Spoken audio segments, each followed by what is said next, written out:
any of you did manage to get on and download the PDF. I've been trying all week to rectify the situation, and it just seems that this course and my uploads are just not working. Eventually, just after lunch, I got it working, so hopefully you were able to do that, but my apologies if you didn't. I'm very sorry about that. Okay, this is the last lecture before Chinese New Year and before your midterm quiz. So listen up, some facts for next time we meet. Your MCQ, your midterm quiz, will be a multiple choice quiz. It will not be held in this room, okay? It will not be held in this room. It will be in the computer labs, and it will be M302, 303 and 304, depending on if you're early, on time or late, or depending on which room you go into, okay? But they are all the same room.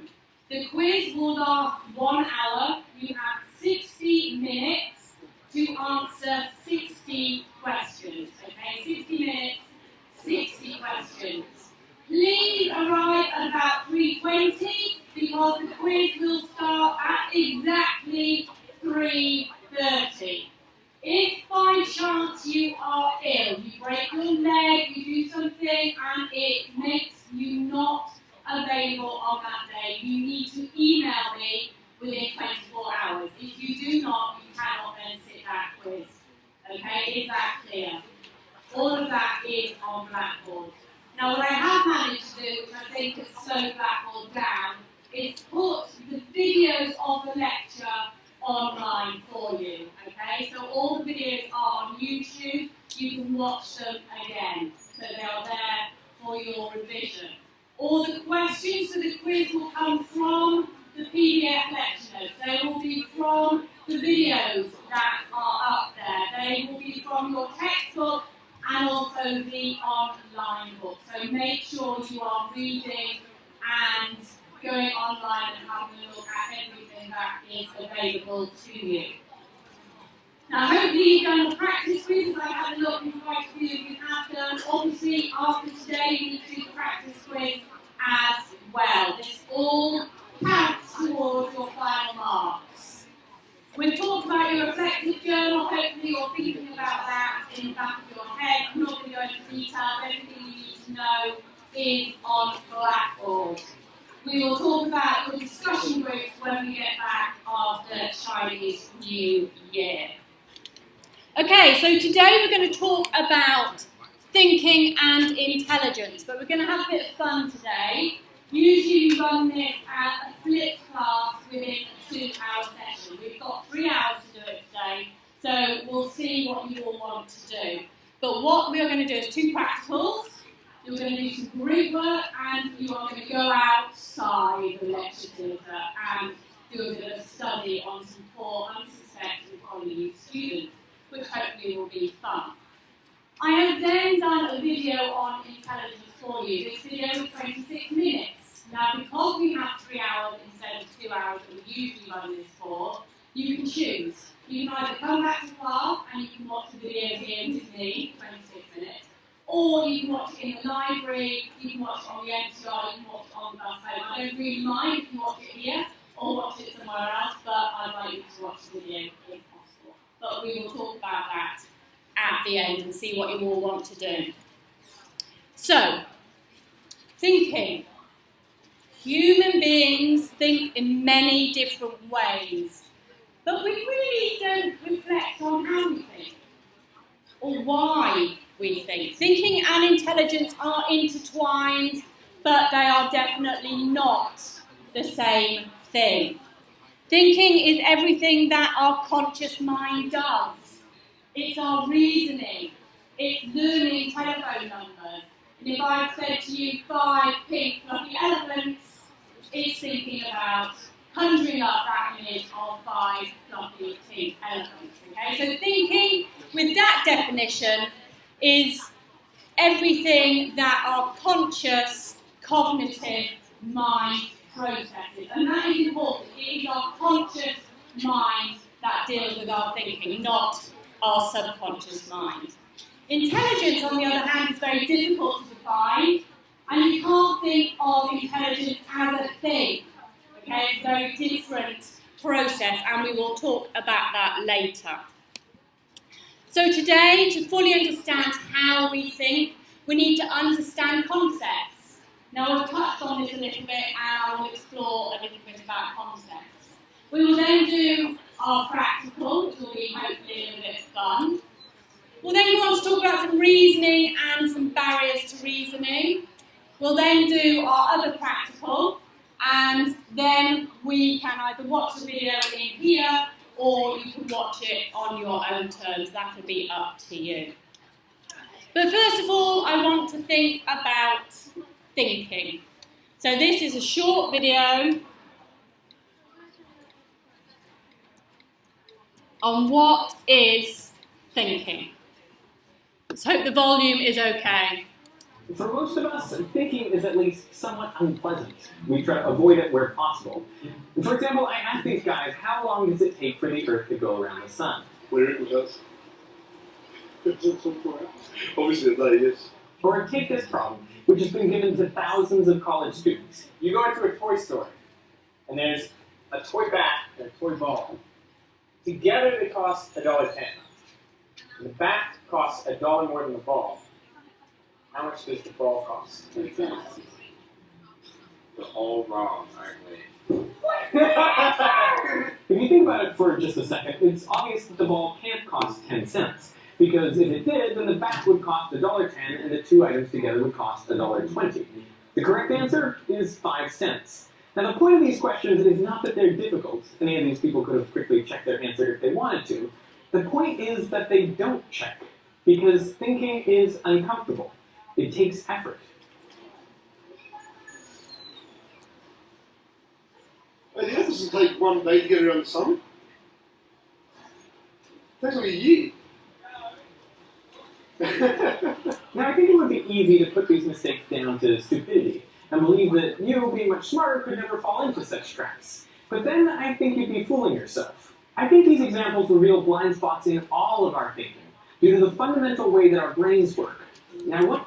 Okay, I'll leave it there. I'll put the clip up on YouTube and you can watch the rest if you are interested.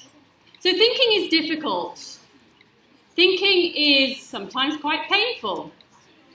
So we need ways in which we can make thinking easier for ourselves. Now we touched on this last time when we talked about Piaget's cognitive development and how children learn to think and how they can make it easier. Well, we do it through using concepts. Okay? Concepts enable us to organise complex phenomena into smaller, easier, more convenient units. Now, if you were listening last time, you'll remember we talked about birds. Yeah? And then we had a penguin. Well, where did we put that penguin? And we talked about schemes, didn't we?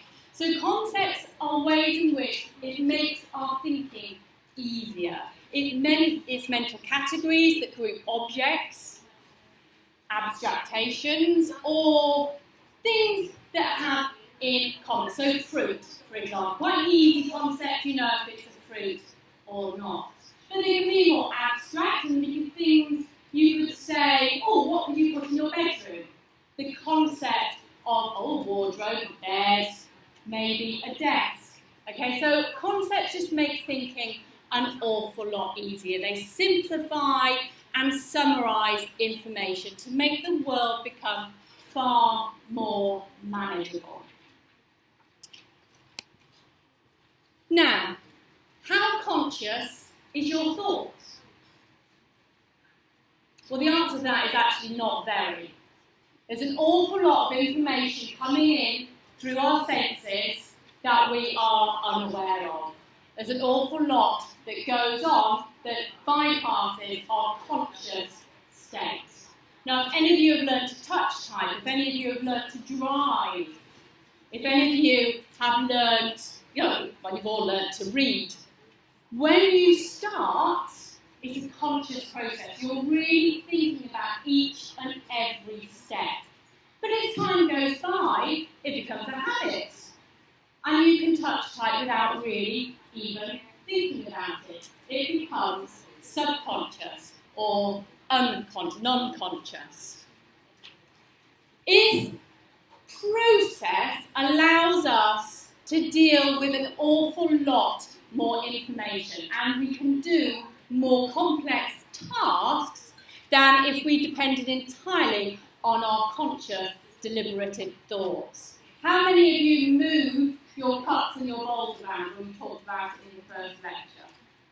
If you move in your kitchen store, your cups and your bowls, how long does it take you to remember that you moved them? It's a habit, an unconscious process to reach for your cup before you think, oh no, I've moved it. It's down there. So our brains deal with all this information, this thinking, and we try and make it easier by making it a habit. Performances that are done automatic without our conscious thought.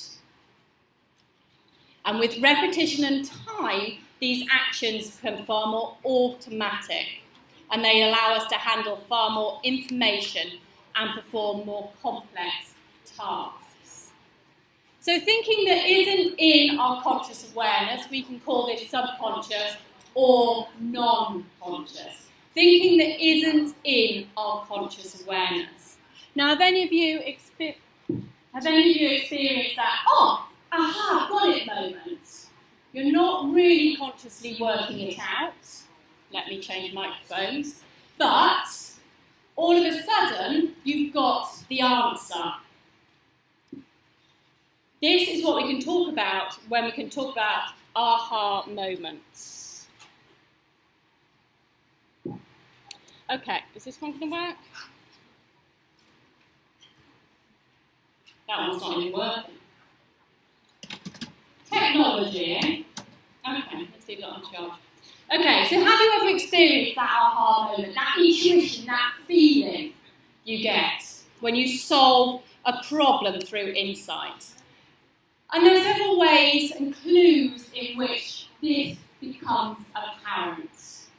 We can use memories, we can use knowledge that we've previously learned. We sometimes see patterns in the problem, although you can't quite feel what it is, but you know it's there. It's like that tip of the tongue phenomenon. You're nearly there, but you can't quite get it out.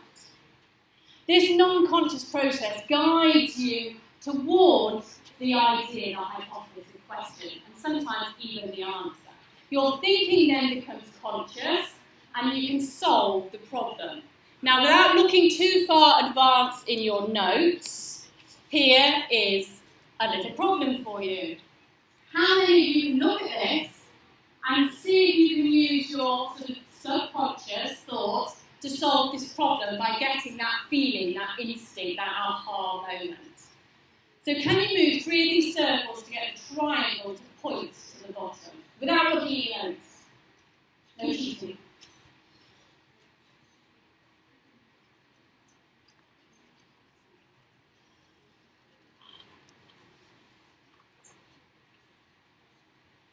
Whilst you're doing it, any of you kind of, you're nearly there, you can see it in your mind, you can almost visualise it, you're trying to get it.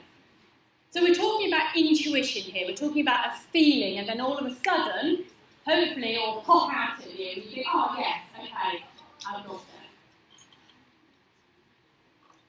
And you've done it yet, you're looking nearly. Tell me when you want me to put you out of your misery.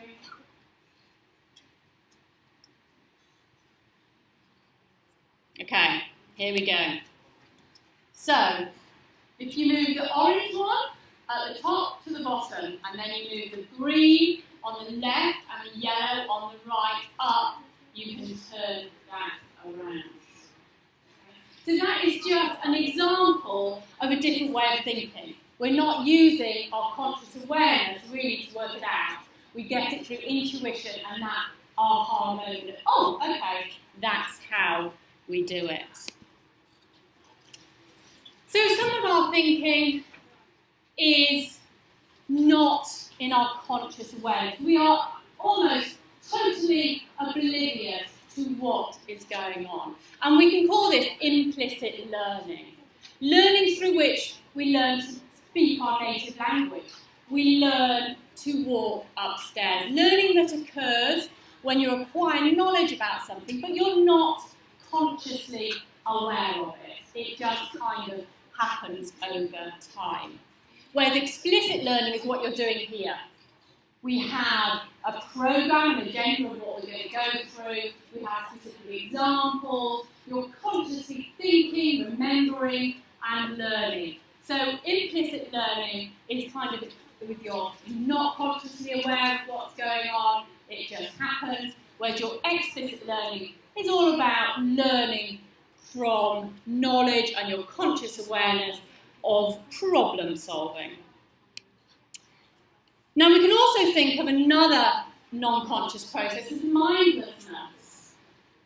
Mindlessness. And this is just where we're totally oblivious to sometimes the questions people are asking us. There was a wonderful study, now I didn't put this up because it was just after I was born, a long, long time ago, and I'm sure there's more recent research out there, that suggests that people hear things, but they don't really listen to things. So in this research, in this experiment, this lady was doing photocopying, and someone walked up to her and said, "Oh, do you mind if I do my photocopying?" And of course, to that you consciously listen, don't you? So the second person came up and went, "Oh, do you mind if I do some photocopying because I'm in a hurry?" And then the third person came up and said, "Oh, do you mind if I do some photocopying because I've got to do some photocopying?" Now the last two, because there's a clause in there, we don't really listen to the reason. So we probably say, "Yeah, you can do some photocopying," because we were oblivious to what they were actually asking. Okay? Just because you're in a rush, and just because you need to do some photocopying, isn't a reason for which they should go in front of you in the photocopying queue. So the way in which we are oblivious to what behaviours we automatically assume somebody's asking because there's an actual reason behind it, rather than this mindlessness. Another example of this is in advertising. And it's everywhere, isn't it? You walk around the supermarket and you go, "Oh yeah, sugar-free salt, brilliant." And then you think, "Oh, there's no sugar and salt anywhere." Okay? So it's a way of trying to make us buy things without us consciously thinking about it. Okay, we just think, "Oh, that's great," but we're not processing the information. We are oblivious to a lot of that information, and that is your non-conscious, because we are not consciously aware of a lot of the things that are going on around us. Okay, so we've actually touched on this sort of cognitive consistency before when we talked about cognitive dissonance. Now, cognitive dissonance is really interesting and fascinating if you're going to research it. You'll look at your friends now in a different light, because it's what happens when your beliefs and your behaviours are not aligned. Okay, there's inconsistency in what you do and what you think. Now, you can take smoking as an example of this. How many of you smoke? So your behaviour is that you smoke, yet consciously, you know it's wrong. So you have this tension between knowing it's wrong but actually doing the behaviour. And the cognitive dissonance is this tension between your belief and your behaviour. And in an effort to reduce this tension, you can reject the belief, you can change your behaviour, you can deny the evidence, or you can rationalise. "Oh, well, I've got to die of something, I might as well smoke. Well, all my friends do it, and if I give up by the time I'm 30, I'll be all right." So you, as a person, try to reduce that dissonance, that behaviour conflict with your beliefs. The same as if you're environmentalist and you really love the environment and you're going to do everything that you want to do, but you turn up to the Pacific Coffee Company and you've forgotten your bottle, so you take a takeaway cup. So what do? In an effort to reduce this dissonance, you can say, "Oh, it's only a one-off, oh, I'll reuse the cup."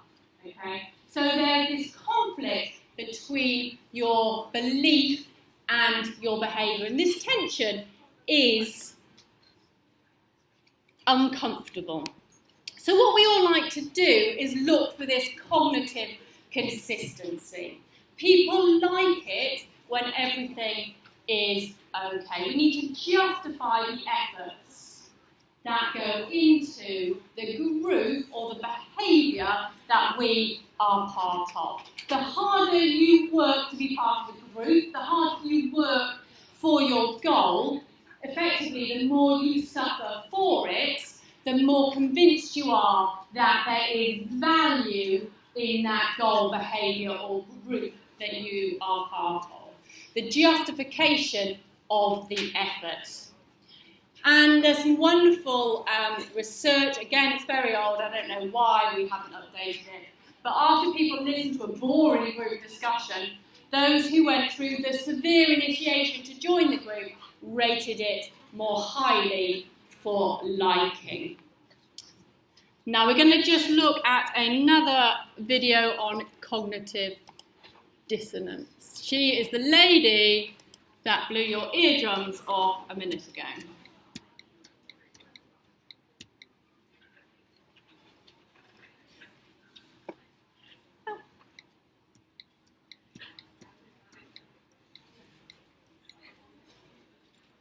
Welcome to Psych IRL. My name is Donna, and today we're going to be talking about cognitive dissonance theory. So cognitive dissonance theory states inconsistencies in a person's thoughts and actions creates an aversive emotional state or dissonance that leads efforts to restore this consistency. Leon Festinger theorized that humans need consistency in our beliefs, attitudes, and sentiments, and when we hear something that conflicts with them, we experience something called dissonance or discomfort. As a result, we need to somehow reduce that discomfort. For example, I know hot Cheetos aren't really the healthiest snack, but I still eat it and I also want to be healthy. Cognitive dissonance. What do I do? So the first way I can reduce dissonance is to change my behavior. I can stop eating hot Cheetos and therefore be healthier. The second way is I can reduce a belief. So I could say, you know what, hot Cheetos aren't really that bad. Smoking is probably worse. Therefore, I could still eat hot Cheetos. The third way is to gather information that outweighs the dissonance. And this one deserves an IRL story. So I think these days the media has been so concerned about what gets people views. And as a result, there's this whole divide between civilians and police. I have friends who believe the police can do no wrong. And I also have friends on this side who believe the police are corrupt with power. In reality, when we see those videos, we know that some of the shootings are justified and some just aren't. So we're going to be talking about a friend on this side and cognitive dissonance. So due to all this media coverage, his beliefs have become strongly on this side. One of those police brutality videos came out, and I'm not really going to talk about which one it was because the point of this video is to talk about cognitive dissonance. It isn't to discuss whether police brutality exists or whether it doesn't. So anyway, one of those videos came on, and a cop just shot someone that literally didn't do anything. He was just a bystander. I was shot, and I looked at my friend and saw cognitive dissonance kicking in. Police don't kill people. They're the big guys. This is inconsistent with my beliefs. So to reduce this dissonance, he gathered information that outweighed the dissonance. Well, his hand shouldn't have been near his pockets. He shouldn't have been hanging around in such a bad area. Did we just watch the same video? Another experiment by Carl Smith and Festinger in 1959. 71 people partook in this really boring experiment where they had to take turns turning pegs for an hour or so. Then they were either given $1 or $20 to lie to a stranger and say, hey, this experiment is really fun. Then they had to rate the funness of this experiment on a survey. So who do you guys think rated the experiment as more fun? If you said participants who were paid $20, you're wrong. People who were paid $20 rated this experiment as less fun because they justified that the reason for was that they were paid the $20 and not the fun. People paid $1 on the other hand rated this experiment as more fun because they needed a way to solve their cognitive dissonance about why they lied. Since $1 isn't a justification for lying, they actually reduced the importance of this belief and said, you know what, this actually was more fun than I thought. There's definitely a lot more to cognitive dissonance, I'm thinking of. Okay, there's a lot more to cognitive dissonance. There you go. So the difference between your behaviour and your belief, and we all like cognitive consistency. So it's trying to get back to that equilibrium. Okay, let's have a bit more fun. Okay, thinking outside the box. A metaphor that means thinking differently, thinking unconventionally, or looking at things from a new perspective. Now, back in the day when we used to have horses and carts, Henry Ford was a very clever chap. And he wanted to know what he could do to help people with their transportation problems. So what he did was, instead of asking people what they wanted, because if you asked people what they wanted back in the day with horse and carts, they would have said, oh, we want faster horses. Well, he kind of went, well, that's impossible. We can't make horses really go faster. So Henry Ford looked at something from a very different viewpoint and went, but what we could do is make a motor car. So he looked at something from a very different perspective, okay? So not about getting faster horses, but about turning that around and going, but we could do it a very different way and build a motor car. So thinking outside the box, we think differently, we think unconventionally. Now there are two ways in which you can think. One is called convergent thinking and one is called divergent thinking. Now convergent thinking is one question, one answer. So if I ask you what the capital of England was, you'd all say London. Okay, one question, one answer, convergent thinking. Divergent thinking, on the other hand, there's a question, but there's lots and lots of different ways in which you can answer it. So if I said, for example, what are the different uses of a brick? If you said something like building a house, you do not have very good divergent thinking. If you said, I could turn it into a flower pot, or I could use it as a doorstop, or I could use it as a stool, you'd actually be quite good in your thinking. You'd be flexible thinking, and you'd be scoring highly on a divergent thinking test. If you said, but could I make this brick 10 foot tall and out of polystyrene, you'd be very high on a divergent thinking test. So two different ways of thinking, convergent and divergent. And we need both of these to be creative, to think differently and to think outside the box. Now, how many of you can think differently and read what this actually says?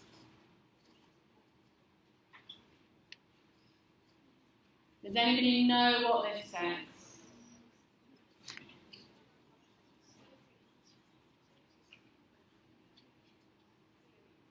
Anybody got it? Few of you. Okay, see things differently. Can you see it now?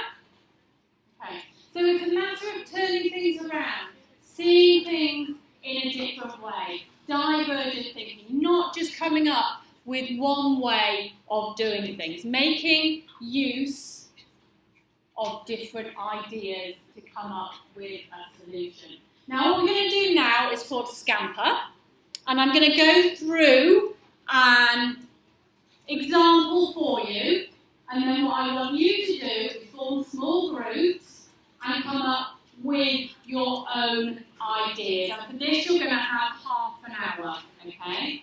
So I'm going to go through an example now, and then I want you to get into small groups, and I want you to think outside the box. I want you to use your divergent thinking skills, and let's see what you can come up with, and then I need you to upload them to Uruguay.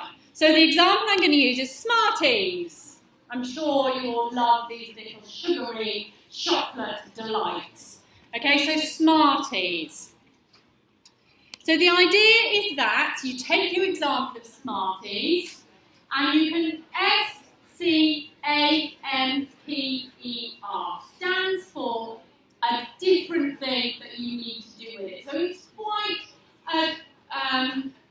a structured way of starting to think with divergent thinking. So S would be to substitute, C would be to combine, A is to adapt, M is to modify, maximise or minify, P is to put to another use, E is to eliminate, and R is to reverse or rearrange.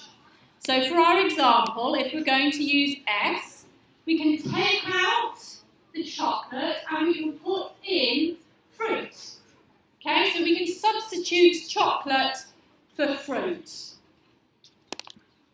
C is for combine. If anybody has Smarties ice cream, yum. Okay, you can combine Smarties with a normal vanilla ice cream and you get a new product. A is for adapt. You can adapt others' ideas, you can adapt an object, you can copy and add, adapt from the past. So this is a Smarties mobile phone case. Yeah, a new product, make something new. You can then modify, maximise or minify, so mini Smarties, but there are also giant Smarties as well. You can then put to another use. This is for another market, a Halloween market. It's our little pumpkin. Okay, so you've got another specialised market. You can then eliminate. You can take out the colours and we can just have black and white Smarties. So you eliminate the colour. We can then reverse and rearrange. And we can have white chocolate instead of dark chocolate. So you're rearranging the colour of the chocolate. And this is what it is here. So you can substitute, replace any part. You can combine, you can adapt, you can magnify, rearrange, eliminate, and put to another use. Now I did have to reduce the PDF file because it was huge, so I don't know if that came out, so I might have to leave that up there. So what I want you to do now is a group exercise. It doesn't have to be 8 students, it can be 4 students, 2 students, 9 students, it really doesn't matter. I want you to discuss and generate some ideas. Use that divergent thinking. It could be something on your course, it could be something in nursing, it could be another type of candy bar, it could be anything, a bit of clothing, it could be makeup, it could be something to do with football or sport. It really doesn't matter, okay? You've got half an hour, so until 4:40, you can stay in here, you can go outside, you can get your creative juices flowing, I really don't mind, but we're going to come back and then you're going to submit your answers to Europly. Now, if anybody wants any plain paper, I've got some plain paper here. If you're going to draw pictures, please do. You can always upload those to Europly and write. If you've got any questions, come down here. I will be here.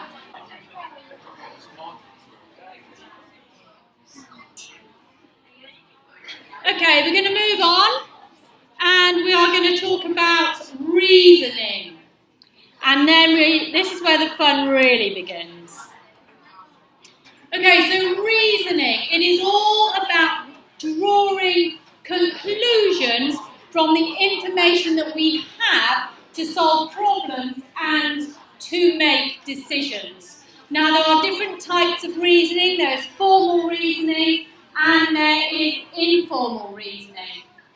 Now, formal reasoning, we can look at algorithms. So we can think about computer programs, or we can think about recipes, cake recipes, step-by-step instructions for which we can come to our conclusion. We can think about logic when we look at formal reasoning, which just implies the conclusion giving a precondition. And we'll talk about logic in a minute. We can also talk about informal reasoning, which is about heuristics and dialectical thinking. Now, heuristics are all about our emotions, really. it's a guesstimate, it is an instinctive feeling. So you look out the door and you think, oh, it's cloudy, it might rain, I'll take my umbrella. That would be an example of a heuristic reasoning. Dialectical thinking is more about you can view things from multiple perspectives, and this is a lot to do with empathy. You can see somebody else's point of view. So we can think of a reasoning using deductive reasoning, which is a form of logic. And this is an example of valid and a true conclusion.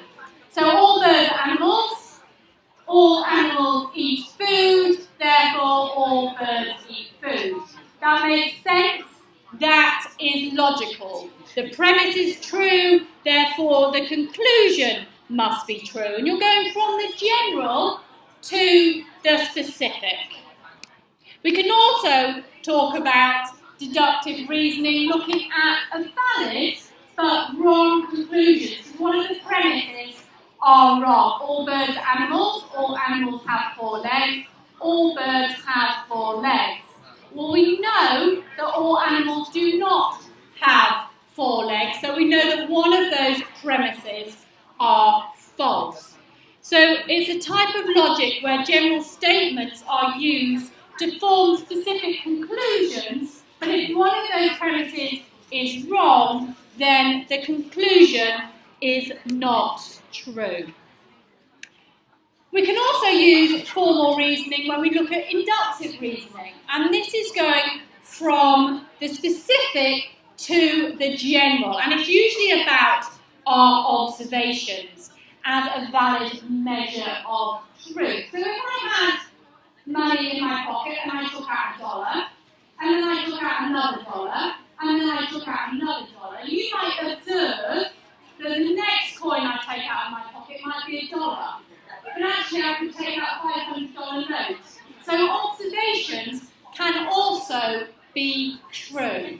So it's a form of logical reasoning in which the premise provides support for a conclusion, but it's still possible for that conclusion to be false. These are based on your observations that can form evidence, but reaching conclusions from this can be wrong. So 2 types of reasoning, inductive reasoning and deductive reasoning. Okay, so our barriers to our reasoning. What makes us reason in a nonsensical way and believe these premises, believe the observations? Why do we sometimes think illogically and not logically? Is there anything wrong with you? Well, as we said at the beginning, humans think in many different ways, and the processes of our thinking are tripped up by many predictable and systematic biases and errors in our thinking. So, for example, errors in our thinking. How many of you buy lottery tickets because you think you're going to win when you know the probability of winning is really low? But we still buy them because we have an emotional feeling. This week, I'm going to win. So we buy a ticket. And this is what we call an effect heuristic. Our feelings, our emotions can change the way in which we make a judgment. It allows people to make decisions and solve problems quickly rather than efficiently. So, did you know more people get killed taking selfies than they do being eaten by sharks? More people get killed by taking selfies than are killed by sharks. Okay? The amount of information that is available to us makes a difference in the way in which we rationalise, the way in which we think about things. If I can think of an event, if that event is easily remembered, then we're more likely to judge it as being more probable. So if it's a shocking accident, like an aircraft crashing, we're more likely to think we're going to die if we take an aeroplane than we are crossing the road. But actually, those are false statistics, because we know we're more likely to die in a car accident than we are in an aeroplane accident. So the available heuristics is all about knowing information and having that available to us in order for us to make the correct decision. So which causes more deaths, do you think, for people in the US, tornadoes or asthma?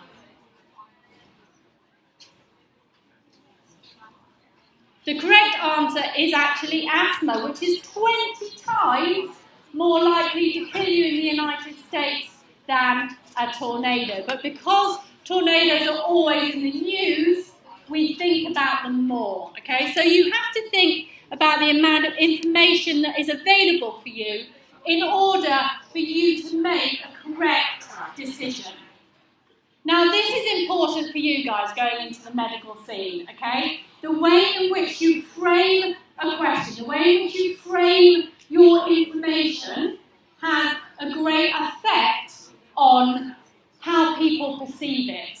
So if you said ticket A has a 99% chance of losing the iPhone, or ticket B has a 1% chance of winning an iPhone, you go for the 1% chance because you hear the word winning rather than losing. So the way in which you frame your question has an important effect, especially when we're talking about medical treatment. The way in which you pose that treatment and its success rate to your patients will have an effect on whether they take that treatment or not.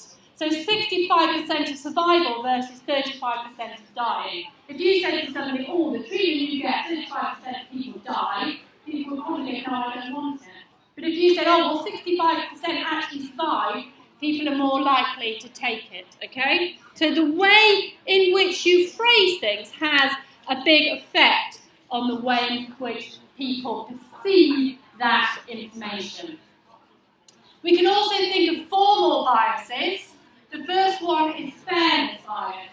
So if I gave this group here $500, how do you think they'd split it up amongst themselves? Would they be fair and give each of them an equal amount? Or would they not? Would whoever I gave it to keep it for himself?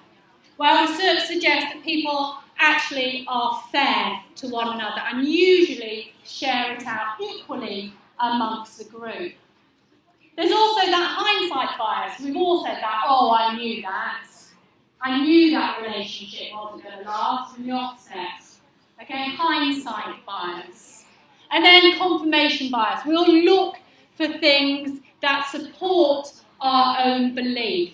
Oh, I knew that app was better than the other app because I downloaded it and it had more points, more likes. So we look for things to confirm our beliefs and we find faults with others. Okay, mental sets. If you think the way you always thought, you get what you always got. Divergent thinking. You need to change the way in which you look at a situation for you to get all the information. Okay, a mental set can be really blinding if you always look at the same thing in the same way. This is how post-it notes were made. Microwave ovens were found. The way in which penicillin was invented. Okay, lots of different by chances, but people thinking in different ways. Okay, safety glass, for example. There are lots of different things that have been invented because people ask the question why and they look at things in different ways. The guy who was working on microwave ovens, he wasn't working on microwave ovens, he was looking at radiation. And the Mars bar in his pocket melted. But he didn't just throw it in the bin, he asked why. And they invented the microwave oven. The same with post-it notes. The glue that they invented wasn't sticky enough for what they wanted it for. But somebody said, oh, hold on a minute. If I put that on the back of a piece of paper, it's sticky enough, but not too sticky. So ask questions. And with you guys looking at patients, it's really important to know all that information, to see things in a different way and not just be blindsided with this is the way we always do it, therefore this is the way we're always going to do it. Right, this is the fun part. A decision-making study. Now, we all got up this morning and we made a decision of what we were going to wear. We all made the decision what you were going to have for lunch. You all made the decision to be a nursing student. And eventually you'll make the decision what you're going to specialise in. Some of those decisions are easy and simple and fast, and others you agonise over. Some of your decisions are influenced by bias, some of them by emotion. Some are influenced by your memories. Now we're going to show you a video. You need to watch this video because this is the study I want you to eventually go out and do on some poor, unsuspecting Holly U students. Now it's called the Monty Hall Dilemma.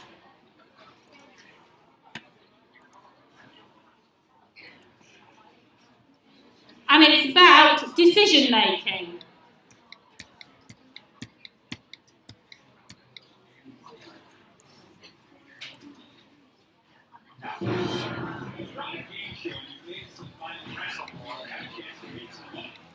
As you can see here, we've got 3 doors. 1, 2, 3. Behind one of the doors is $100.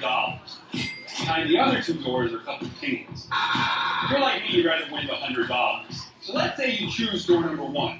Before I show you what's behind there, I'm going to show you what's behind door number 3.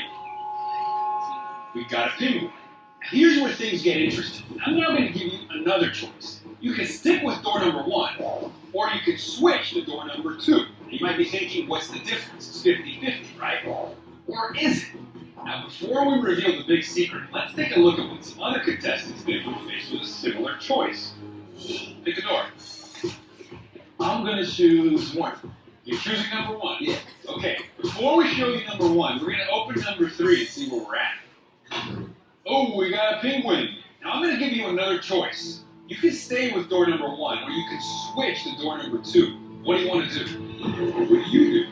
Switch to door number 2, or stay with door number 1. Or does it even make a difference? Okay. Do you stick or do you switch?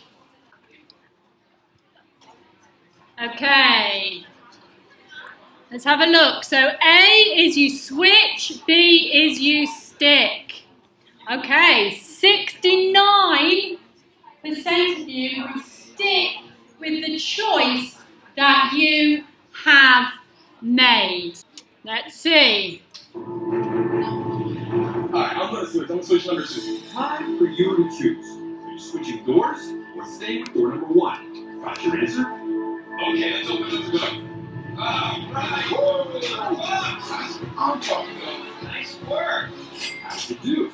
Did you switch and win, or stay and lose? Still think it's a 50-50 risk? We'll hide the money again and give you another shot. Number 2. Number 2, alright. Before we open number 2, we're going to open number 1. And it's a penguin. Still in the game. Alright. So I'm giving you a second choice now. You can stay with number 2, or you can switch to number 3. I'm sticking with 2. I'm not changing my mind. Are you sure? I'm positive. It's 50-50 chance, so I might as well stick with number 2. Do you agree? Or would you switch doors? Got your answer? Let's open number 2. Oh, you win a penguin! How'd you do this time? Think there's a trick to winning? Or is it all just luck? You're going to switch. Yeah, I'm doing number 3. Let's open door number 3. Alright! Yes! Good work! What's going on here? Why are people winning almost every time they switch doors? I'll switch. You want to switch? I want to switch. Would switching really increase your odds of winning? You can get a switch. See a money sign. Nice work, man. Why switch? I think my odds went up when I switched the door number. And he's right. Even though it might feel wrong to your brain, by switching doors, these people are actually playing the better odds, and they won the money about twice as often as those who didn't switch. To see how this works, let's go back to the 3 doors. When you first start this game, you've got a 1 in 3 chance of picking the door with the money behind it. That means once you've picked a door, there's always a 2 in 3 chance the money's behind one of the other 2 doors, which means you probably picked a penguin. After we reveal the penguin behind one of the doors you didn't pick, we narrow it down to 2 choices. To the fast-acting part of your brain, the choice to switch doors now seems like a 50-50 risk. I'm either going to pick one or the other. It's 50-50 chance. But actually, your odds haven't changed, because if you slow down and think about it, you'll see the odds you picked the money on your first try are still 1 in 3, which means the money is still twice as likely to be behind one of the other 2 doors. Only now you have a big advantage by knowing the money isn't behind door number 3. So by choosing to switch, you automatically double your likelihood of winning the money. Even though we showed you the mathematical trick to winning, don't worry if this all seems a bit confusing. It is. That's because anytime you're making a risky decision, there's a battle going on inside your brain. While one part of your brain is busy crunching the numbers and weighing the odds, an older, more primitive system is running off raw emotion. That older system can often win these battles, letting your emotions dictate the risks you take, even when those risks don't always make logical sense.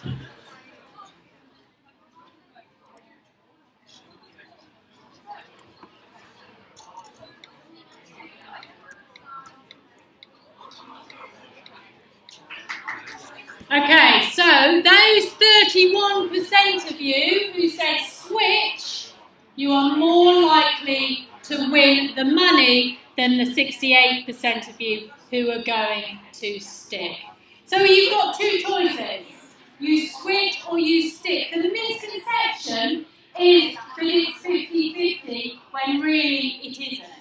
And Monty helps filter your choices and he provides you with more information. And this is the key. The more information you have, the better you are at making decisions. It's not about understanding the puzzle per se, it's about realising how subsequent actions and information challenge your decisions. So you guys are in your ward, you're in the theatre, you are working and you have life in your hands. It's about the amount of information that you possess will make you better nurses because you will make better decisions. Now, this is going to be the fun part, what I want you to do. I want you to form groups of about 4 students. You then need to go and find some poor, unsuspecting PolyU students. You must ask them for consent. And then you do the same Monty Hall quiz as you have just done. I've got a handout here that you can take, 1 each. It's got penguins and it's got money. Okay, and really the penguins isn't a good thing. Okay, my daughter thinks really the penguins is the best. Okay, so we can go over how you do that. We then need to submit the results through Eurofly. Okay? Right, the time now is 5 o'clock. It is your decision. If you want to leave your stuff here, come back to watch the video on intelligence, that is fine. We will have time for that. If you want to take your stuff and the penguins and go and do your study, go on. No, look back.